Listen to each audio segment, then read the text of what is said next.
Greetings! I am Herbert Erperderp, and today I'm going to build these 15mm scale Churchill tanks from Plastic Soldier Company.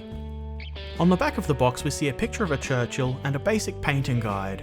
Inside the box we find this sheet with a parts guide showing the parts required for the 5 variations of this tank that you can make. Assembly instructions are on the reverse side and they seem fairly clear, though the instructions for the cast turrets are omitted for whatever reason. Unfortunately, no decals are included with this kit. There are 5 of these sprues, one for each tank the box can make. All the parts are nicely detailed and quite neatly moulded.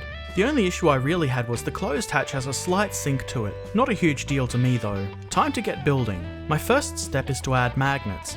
For these tanks a little more work than usual is required. I start by using a file to widen the hole a tiny bit to allow the turret pin to rotate more freely. As you can see, the pin protrudes into the hole quite a bit, so we'll trim that down. I just use my sprue cutters and clip the end off. Then I clean it up with a file. I then test to ensure the pin sits flush or lower than the level of the hull part. I then glue a magnet into the hull.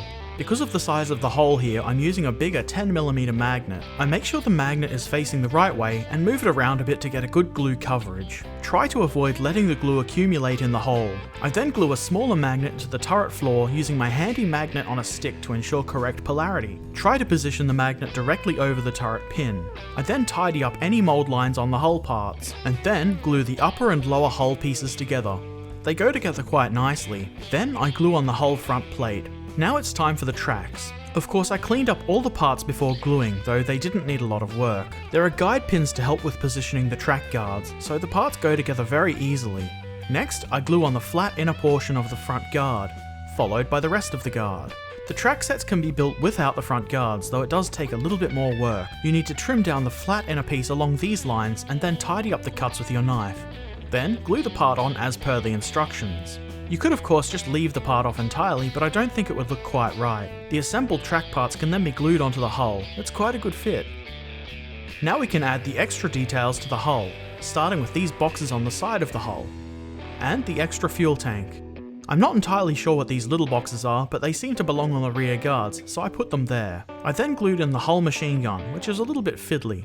Tweezers helped a lot. Then you can add spare track links to taste. There are plenty of them on the sprues. While browsing photos of Churchills, I noticed one with tracks draped over the front of the hull, so I decided to replicate that.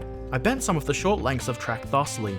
I test fit the piece and then bent it more as needed. Be careful with this because you can obviously break the part. Once satisfied with the fit, I glue the parts on and make fine adjustments with my knife. I think this is a simple yet effective thing to add a bit of variety and interest to these tanks. Let's build some turrets. I started with this 75mm gun, which needed a tiny bit of cleanup before being glued into one of the cast turrets. It kind of clips in, and I think you could have it elevate and depress if you didn't glue it, but I prefer it being secured with glue. Be sure that you position it with the machine gun on the left. Next, the bottom of the turret can be glued on. This is simple enough. Then, glue the hatches into place. Again, this is simple. Then, this part can be glued on. I'm not entirely sure what it is, but it goes here on the side of the turret. Next, I glue the 2 parts of the turret bustle box together, and then place it on the back of the turret. There are 2 of these included on the sprue. The 2-piece version with the angled bottom corners is the correct one for these turrets. Add spare track links to taste and you have one completed turret. I also built the 95mm close support variant, and just for something different, I've added the commander who comes with some binoculars and can be built standing up out of the hatch. A big reason for this is that not enough closed hatches were included with the kit. You might notice that the rectangular hatch on this turret is green. That's because I had to make my own using this stuff. I can't read any of that, so I don't know what it's called, but this is a similar product to Instant Mold. It's a heat-softened putty. You soften it up by putting it into boiling water. I like to build a little box to put it in so that it doesn't just flatten out.